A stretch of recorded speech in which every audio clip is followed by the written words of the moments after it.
बच्चों इस लेक्चर में मैं आपको प्रथम संक्रमण श्रेणी के तत्वों की प्रॉपर्टीज में से बची हुई 3 इंपॉर्टेंट प्रॉपर्टी कवर करने जा रहा हूं, जिसमें प्रॉपर्टी नंबर 8 है कैटालिटिक प्रॉपर्टी, उत्प्रेरकी गुण।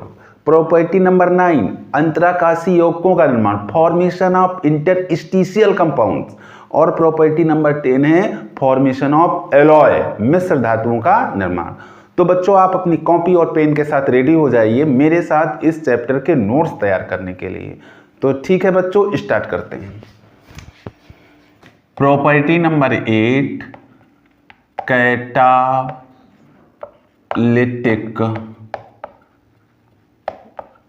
प्रॉपर्टी। कैटालिटिक प्रॉपर्टी मीन्स उत्प्रेरकीय गुण। उत्प्रेरकीय गुण। बच्चों सबसे पहले यह समझिए कि प्रथम संक्रमण श्रेणी के जो तत्व हैं ये उत्प्रेरकीय गुण क्यों प्रदर्शित करते हैं। बच्चों इनके उत्प्रेरकीय गुण प्रदर्शित करने के 2 रीजन हैं। पहला रीजन, इनका जो प्रभावी नाभिकीय आवेश है वो अधिक होता है। दूसरा रीजन, इनका आकार छोटा होता है। पहला रीजन प्रभावी नाभिकीय आवेश का अधिक होना, दूसरा रीजन आकार छोटा होना। आकार छोटा होना, इन दोनों रीजनों की वजह से ये अस्थायी मध्यवर्ती जटिल यौगिक बनाते हैं। अस्थायी मध्यवर्ती जटिल यौगिक बनाते हैं और अस्थायी मध्यवर्ती जटिल यौगिक बनाने की प्रवृत्ति रखने के कारण इनकी उपस्थिति में अपक्रिया आसानी से हो जाती है। और यही कारण है कि प्रथम संक्रमण श्रेणी के तत्व उत्प्रेरकीय गुण प्रदर्शित करते हैं। बच्चों इसको सबसे पहले राइट डाउन कर लेते हैं, इसके बाद इसका कॉन्सेप्ट क्लियर करते हैं। प्रथम संक्रमण श्रेणी के तत्व अधिक प्रभावी नाभिकीय आवेश, अधिक प्रभावी नाभिकीय आवेश व छोटे आकार के कारण अस्थायी मध्यवर्ती जटिल यौगिक बनाते हैं। अस्थायी मध्यवर्ती जटिल यौगिक बनाते हैं। अस्थायी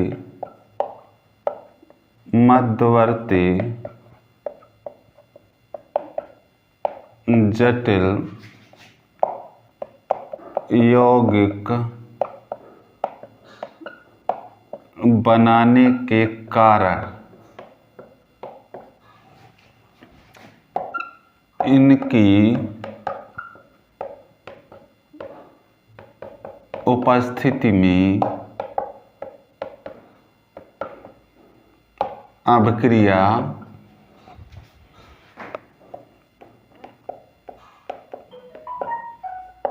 आसानी से हो जाती है। अतः ये तत्व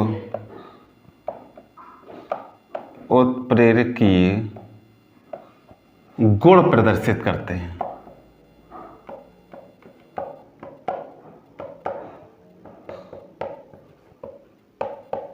उत्प्रेरकीय गुण प्रदर्शित करते हैं। तो इतना आप बच्चों लिख देंगे, 12th क्लास में आप हैं, आपका आंसर कंप्लीट हो जाएगा और आपको मार्क्स मिल जाएंगे। लेकिन बच्चों इसको समझने के लिए कि किस तरह से ऐसा होता है, किस वजह से ऐसा होता है, आपको थोड़ा बैक में जाना पड़ेगा और आपको उत्प्रेरक समझना पड़ेगा कि उत्प्रेरक क्या है। तो चलो बच्चों सबसे पहले आपको उत्प्रेरक बताते हैं। उत्प्रेरक क्या है, कैटालिस्ट क्या है। कैटालिस्ट क्या है? बच्चों, उत्प्रेरक ऐसे बाहरी पदार्थ होते हैं जो अपनी उपस्थिति में रासायनिक अपक्रिया के वेग को परिवर्तित कर देते हैं, किंतु रासायनिक अपक्रिया के अंत में इनके भार व बनावट में किसी तरह का कोई परिवर्तन नहीं होता है। यानी कि उत्प्रेरक ऐसे बाह्य पदार्थ हैं जो रासायनिक अपक्रिया के वेग को परिवर्तित कर देते हैं, किंतु अपक्रिया के अंत में स्वयं के भार व बनावट में किसी तरह का कोई परिवर्तन नहीं होता है इनके। यानी कि अब अगर इसकी मैकेनिज्म आप देखें, अगर इसकी मैकेनिज्म की बात मैं करूं तो मैकेनिज्म में देखिए बच्चों किस तरह से उत्प्रेरक रासायनिक अपक्रिया के वेग को परिवर्तित कर रहा है, इस बात को समझें। देखिए, मैं सपोज कर रहा हूं कोई एक रिएक्शन है जिसमें दो अभिकारक हैं ए बी और सी, ये दोनों आपस में रिएक्शन करते हैं और जिसकी वजह से दो उत्पाद बनते हैं ए सी और बी। ये रिएक्टेंट नंबर मान लो फर्स्ट है, अपकारक फर्स्ट है, और ये रिएक्टेंट नंबर सेकंड है, अपकारक सेकंड है, और ये प्रोडक्ट फर्स्ट है और ये प्रोडक्ट सेकंड है। लेफ्ट हैंड साइड वाले अपकारक, राइट हैंड साइड वाले उत्पाद। अब यहां पर एक हम उत्प्रेरक ले रहे हैं, एक उत्प्रेरक मैं ले रहा हूं X, मैंने एक उत्प्रेरक लिया X। अब उत्प्रेरक X की उपस्थिति में इस अपक्रिया को समझते हैं। देखिए बच्चों, जब उत्प्रेरक X की एंट्री होती है तो इस अपक्रिया की जो मैकेनिज्म है वो 2 स्टेप में होती है। दोनों स्टेप समझते हैं। फर्स्ट स्टेप क्या है? फर्स्ट स्टेप में बच्चों क्या होता है कि कोई एक अभिकारक उत्प्रेरक से रिएक्शन करता है और एक उत्पाद बनाता है। ए बी एक्स से रिएक्शन कर रहा है तो एक उत्पाद बनता है बी, यानी कि प्रोडक्ट नंबर सेकंड। कोई एक उत्पाद बनता है, किसी को भी आप फर्स्ट या किसी को भी आप सेकंड मान सकते हैं। और एक इसमें जटिल यौगिक बनता है ए एक्स। इसी को बच्चों कहते हैं अस्थायी मध्यवर्ती जटिल यौगिक। ये क्या है? इसको शॉर्ट में लिख लें, जटिल यौगिक। जटिल यौगिक पूरा नाम क्या है? अस्थायी मध्यवर्ती जटिल यौगिक। ये अनस्टेबल होता है। अनस्टेबल का मतलब अस्थायी होता है। तुरंत ही ये दूसरे अपकारक से रिएक्शन करेगा और रिजल्टेंट प्रोडक्ट देगा। यानी कि सेकेंड स्टेप में क्या होता है? सेकेंड स्टेप में ये जो अनस्टेबल अस्थायी मध्यवर्ती जटिल यौगिक है, इंटरमीडिएट कंपाउंड है। मध्यवर्ती means intermediate, intermediate complex compound. इसको बच्चों लिखा जाता है इंटरमीडिएट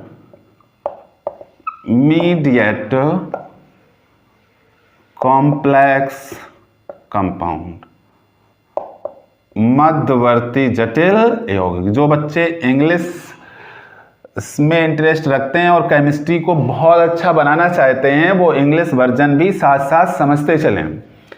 इंटरमीडिएट कॉम्प्लेक्स कंपाउंड, मध्यवर्ती जटिल यौगिक। ये मध्यवर्ती जटिल यौगिक ए एक्स तुरंत बचे हुए दूसरे अपकारक से रिएक्शन करेगा और परिणामी उत्पाद बनाएगा। परिणामी उत्पाद दूसरा है एसी, और उत्प्रेरक को जैसा वो अपक्रिया से पहले था वैसा ही रिलीज कर देगा, मुक्त कर देगा।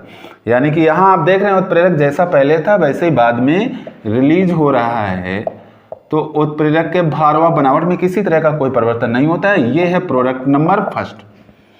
किसी को भी फर्स्ट, किसी को भी सेकंड आप मान सकते हो, उसमें कोई ऐसी कंडीशन नहीं है। तो आपने देखा कि इस तरह से उत्प्रेरक वर्क करता है और अपक्रिया के वेग को प्रभावित करता है। मोस्टली अपक्रिया के वेग को ये बढ़ाता है, कभी कभी कुछ केसों में अपक्रिया के वेग को ये घटाता भी है। जब आपको कैटालिस्ट चैप्टर को पूरा हम कराएंगे, पढ़ाएंगे, तब और डिटेल में इसके जाएंगे। तो यहाँ पर आपको मोटा मोटा एक कॉन्सेप्ट क्लियर हो रहा है कि उत्प्रेरक अपक्रिया के वेग को परिवर्तित करता है, किंतु अपक्रिया के अंत में जैसा अपक्रिया से पहले था उसी ही अवस्था में रिलीज हो जाता है। मतलब इसके भार व बनावट में किसी तरह का कोई परिवर्तन नहीं होता है। अब दूसरी बात बच्चों इसमें आती है प्रभावी नाभिकीय आवेश। प्रभावी नाभिकीय आवेश बच्चों इसको क्लियर करो। एटम में नाभिक होता है, नाभिक में होता है नाभिकीय आवेश। नाभिक में क्या बच्चों होता है? नाभिकीय आवेश।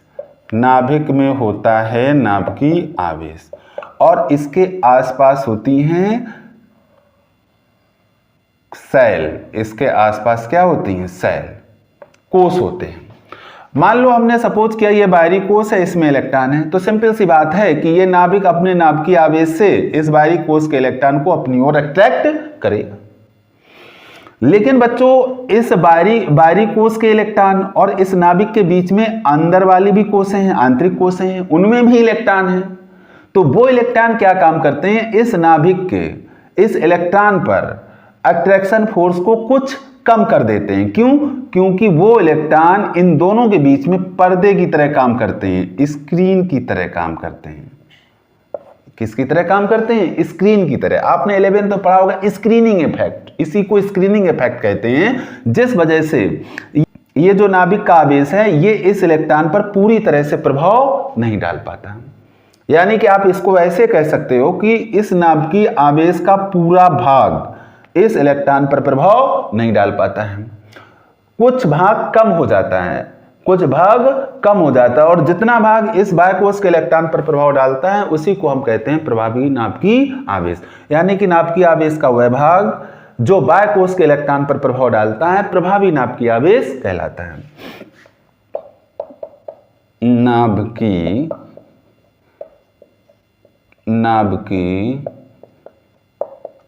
आवेश का वह भाग जो बाह्य कोष के इलेक्ट्रॉन पर प्रभाव डालता है प्रभावी नाभिकीय आवेश कहलाता है। प्रभावी नाभिकीय आवेश कहलाता है। वैसे बच्चों ये आपको 11th में पढ़ाया जा चुका है। तो अब बच्चों ये सारी चीजें समझने के बाद फिर इसी पे आते हैं। मैंने यहाँ लिखा प्रथम संक्रमण श्रेणी के तत्व अधिक प्रभावी नाभिकीय आवेश व छोटे आकार के कारण अस्थायी मध्यवर्ती जटिल यौगिक बनाते हैं। जो आपने देखा कि उत्प्रेरक भी रासायनिक अभिक्रिया के वेग को जब परिवर्तित करता है तो वो अस्थायी मध्यवर्ती जटिल यौगिक बनाता है। अस्थायी मध्यवर्ती जटिल यौगिक बनाने के कारण इनकी उपस्थिति में अभिक्रिया आसानी से हो जाती है, और इसी वजह से इनकी उपस्थिति में अभिक्रिया आसानी से हो जाती है। तो कहने का मतलब है कि ये सारे तत्व उत्प्रेरकी गुण प्रदर्शित करते हैं। प्रभावी नाभिकीय आवेश क्या है? नाभिकीय आवेश का वह भाग है जो बाह्य कोष के इलेक्ट्रॉनों पर प्रभाव डालता है। अधिक प्रभावी नाभिकीय आवेश का होना और आकार का छोटा होना, ये दोनों बातें अस्थायी मध्यवर्ती जटिल यौगिक बनाने में सपोर्ट करती हैं। ये दोनों ही बातें अस्थायी मध्यवर्ती जटिल यौगिक बनाने में सपोर्ट करती हैं। तो इन दोनों ही पॉइंट को आप ध्यान से रखेंगे। तो ठीक है बच्चों, इसका स्क्रीनशॉट ले लीजिए, इसे नोट कर लीजिए, फिर आगे बढ़ते हैं। ठीक है बच्चों, अब आगे बढ़ते हैं।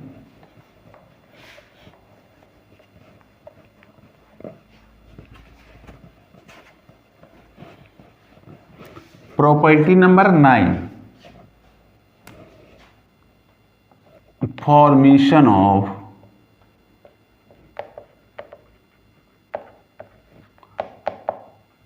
Interstitial compounds. इसका मतलब क्या है? अंतराकाशी। इंटरस्टिशियल मीन्स अंतराकाशी यौगिकों का निर्माण।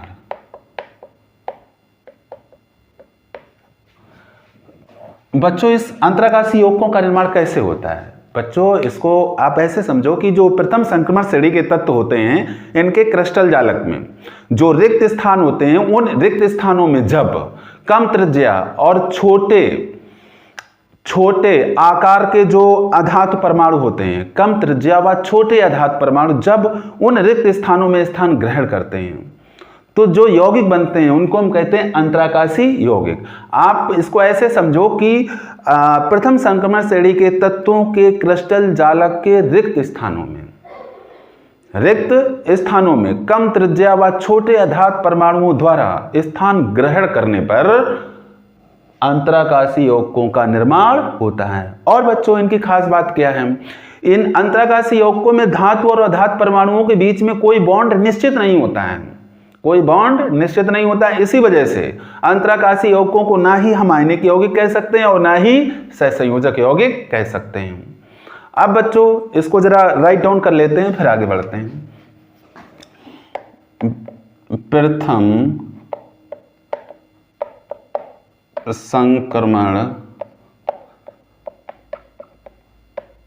प्रथम संक्रमण श्रेणी के तत्वों के क्रिस्टल जालक के रिक्त स्थानों में कम त्रिज्या व छोटे अधातु परमाणुओं द्वारा स्थान ग्रहण करने पर अंतराकाशी यौगिकों का निर्माण होता है। अंतराकाशी यौगिकों का निर्माण होता है। इन यौगिकों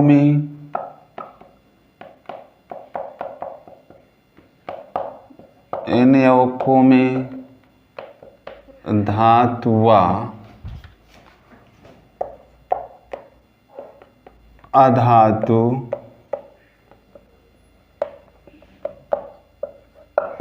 परमाणुओं के मध्य कोई बंध निश्चित न होने के कारण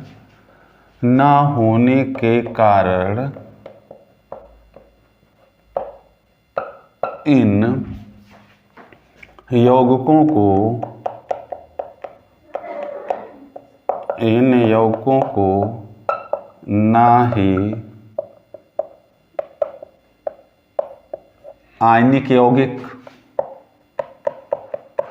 ही आयनिक यौगिक और ना ही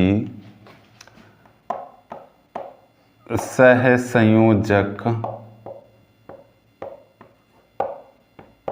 यौगिक कहा जाता है।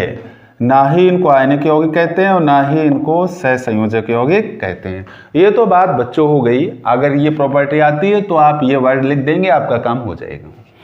अब जरा समझते हैं कि संक्रमण श्रेणी के तत्वों का जो क्रिस्टल जालक है वो किस तरह का होता है। बच्चों तत्व जो है वो परमाणुओं से मिलकर बने होते हैं और क्रिस्टल जालक में ये सारे परमाणु एक दूसरे से कनेक्ट होते हैं। इसको इस तरह से समझते हैं, ये मैं परमाणु बनाए ले रहा हूँ, ये परमाणु हैं किसके बच्चों, धातुओं के परमाणु हैं, ये धातुओं के परमाणु हैं। बस आपको समझाने के लिए ये थोड़ा बना दे रहा हूँ। मान लो ये जो गोले हैं ये क्या हैं, परमाणु हैं। ये परमाणु सब एक दूसरे से कनेक्ट होते हैं और जब ये कनेक्ट होते हैं तो एक जाल सा बन जाता है जिसको हम क्रिस्टल जालक कहते हैं, जिसको क्रिस्टल जालक कहा जाता है। इस तरह से ये परमाणु एक दूसरे से कनेक्ट होते हैं धातुओं में और कनेक्ट होकर के क्या बनाते हैं बच्चों, क्रिस्टल जालक बनाते हैं। क्या बनाते हैं, क्रिस्टल जालक बनाते हैं। अब आप देख रहे हो कि ये स्पेस है, ये बीच में क्या है, स्पेस है। इसी को बच्चों कहते हैं अंतराकाशी क्षेत्र।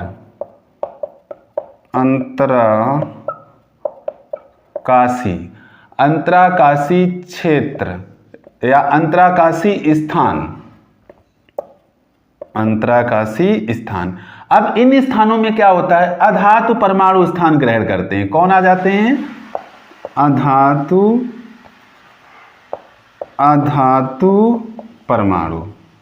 इसमें कौन आ जाता है? जब बच्चों अधातु परमाणु इसमें आ जाते हैं, कैसे अधातु परमाणु आते हैं?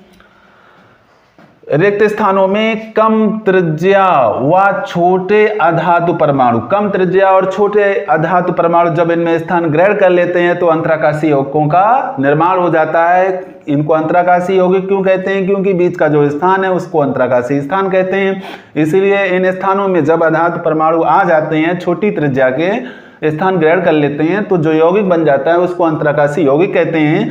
और इसमें अधातु परमाणु और ये जो धातु परमाणु हैं, इनके बीच में जो बॉन्ड बनता है वो निश्चित नहीं होता है। इसलिए इनको ना तो आयनिक यौगिक कह सकते हैं और ना ही इनको सहसंयोजक यौगिक कहते हैं। इनको क्या कहते हैं? इनको अंतराकाशीय यौगिक कहते हैं। इसके बच्चों एग्जाम्पल देख लो। TiH4 MN4N Fe3N, ये मैंने कुछ इसके एग्जाम्पल्स लिख दिए हैं। अगर एग्जाम में आते हैं तो आप इसको लिख देंगे। तो बच्चों इसका स्क्रीनशॉट ले लीजिए, इसे नोट कर लीजिए। ठीक है बच्चों, साफ करते हैं इसको। अब बच्चों आते हैं लास्ट प्रॉपर्टी पर, और प्रॉपर्टी नंबर 10, मिश्र धातुओं का निर्माण, formation of alloy. Property number 10, formation of alloy. क्या मतलब है बच्चों इसका? मिश्र धातुओं का निर्माण, यानी कि संक्रमण धातुएं जो हैं ये मिश्र धातुएं भी बनाती हैं। मिश्र धातुएं आप क्लास 9th और क्लास 10th में क्लियर करके आए हैं। फिर भी मैं आपको एक बार रिकॉल करा देता हूं। मिश्र धातु में क्या है? दो या दो से अधिक धातुओं के समांगी, होमोजीनियस समांगी मिश्रण को मिश्र धातु कहते हैं। याद आ गया होगा बच्चों मिश्र धातु क्या है? तो दो या दो से अधिक धातुओं के समांगी मिश्रण को मिश्र धातु कहते हैं। अब यहां देखिए बच्चों, प्रथम संक्रमण श्रेणी के तत्व जो हैं उनका परमाणुविक आकार लगभग समान होता है, जिस वजह से क्रिस्टल जालक में एक धातु परमाणु दूसरे धातु परमाणु को आसानी से विस्थापित कर देता है। आसानी से चूंकि ये विस्थापित करता है, इसलिए इनका समांगी मिश्रण बहुत आसानी से बन जाता है, जिस वजह से ये बहुत सी मिश्र धातुएं बनाते हैं। इसको राइट डाउन करते हैं। प्रथम संक्रमण श्रेणी के तत्वों के परमाणुविक आकार लगभग समान होते हैं। लगभग समान होते हैं, अतः लगभग समान होते हैं, अतः क्रिस्टल जालक में एक धातु परमाणु दूसरे धातु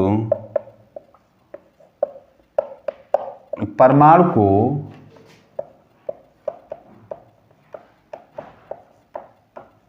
आसानी से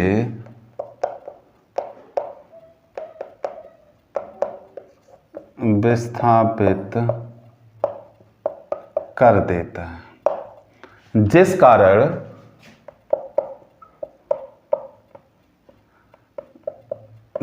कारण ये धातुएं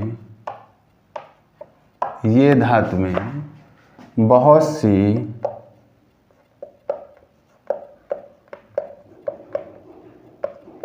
मिश्र धातुएं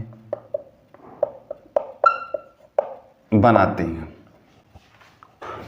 बच्चों इसके कुछ एग्जाम्पल देख लो, जैसे पीतल है बच्चों, पीतल क्या है? पीतल बच्चों मिश्र धातु है। कौन कौन सी धातुएं इसमें होती हैं बच्चों? इसमें कॉपर होती है और जिंक होती है। कांसा, कांसा भी मिश्र धातु है बच्चों, इसमें कॉपर होता है और टिन होती है, S N tin. Chrome steel, chrome steel, इसमें बच्चों क्या होता है? इसमें आयरन होता है और क्रोमियम होता है। और भी बच्चों बहुत सारी मिश्र धातुएं हैं, इसको इस तरह से आप तैयार कर लेंगे। कुल मिला के मिश्र धातुएं बनाने का एक मेन इसमें जो कारण है वो कारण यही है कि इनके परमाणु आकार लगभग समान होते हैं, जिस कारण से क्रिस्टल जालक में ये आसानी से एक दूसरे को विस्थापित कर देते हैं। तो बच्चों प्रथम संक्रमण श्रेणी के तत्वों के जो गुण थे उनको बहुत डिटेल में मैंने आपको पढ़ाया, समझाया। मैं उम्मीद करता हूं आपको ये सारे कॉन्सेप्ट क्लियर हो गए होंगे, चाहे वो इलेक्ट्रॉनिक विन्यास हो या ऑक्सीकरण अवस्था हो या चुंबकीय गुण हो या रंगीन यौगिकों का निर्माण हो। बच्चों रंगीन यौगिकों का निर्माण मैंने बहुत डिटेल में आपको समझाया, क्योंकि उससे बहुत सारे क्वेश्चन कंपटीशन बनते हैं। चुंबकीय गुणों को बहुत डिटेल में समझाया, उससे भी बहुत सारे क्वेश्चन कंपटीशन बनते हैं। बच्चों आपका उद्देश्य केवल 12th पास करना ही नहीं है, 12th पास करना ही आपका एम नहीं होना चाहिए। आपका एम है आपको आगे की कंपटीशन की जो एग्ज़ाम्स हैं उनको क्लियर करना, आपको प्रतियोगी परीक्षाओं की तैयारी भी साथ साथ में करनी है। इसलिए मैं अपने कंटेंट को कंपटीशन एग्ज़ाम से ही कनेक्ट करते हुए पढ़ाता हूं। इस वजह से हमारा लेक्चर कुछ लेंदी हो जाता है। हो सकता है कुछ बच्चों की शिकायत हो कि सर का लेक्चर बहुत लेंदी होता है, तो बच्चों ये लेंदी इसी वजह से है क्योंकि मैं आपको केवल 12th में ही सीमित नहीं रखना चाहता हूँ, क्योंकि 12th के बाद भी आपकी लाइफ है। तो आप इससे कनेक्ट करते हुए टॉपिक के बेसिक्स को समझते हुए आगे बढ़ें, जिससे आपको आगे किसी तरह की कोई परेशानी ना हो। तो बच्चों अब इस लेक्चर को यहीं पे समाप्त करते हैं। जो बच्चे फर्स्ट टाइम हमारा लेक्चर देख रहे हैं वो चैनल को सब्सक्राइब कर लें, जिससे उनको रेगुलर अपडेट मिलती रहे। तो बच्चों जिन बच्चों ने स्क्रीनशॉट ना लिया हो वो ले लें। तो ठीक है बच्चों, अब इस लेक्चर को यहीं पे समाप्त करते हैं। Thank you so much.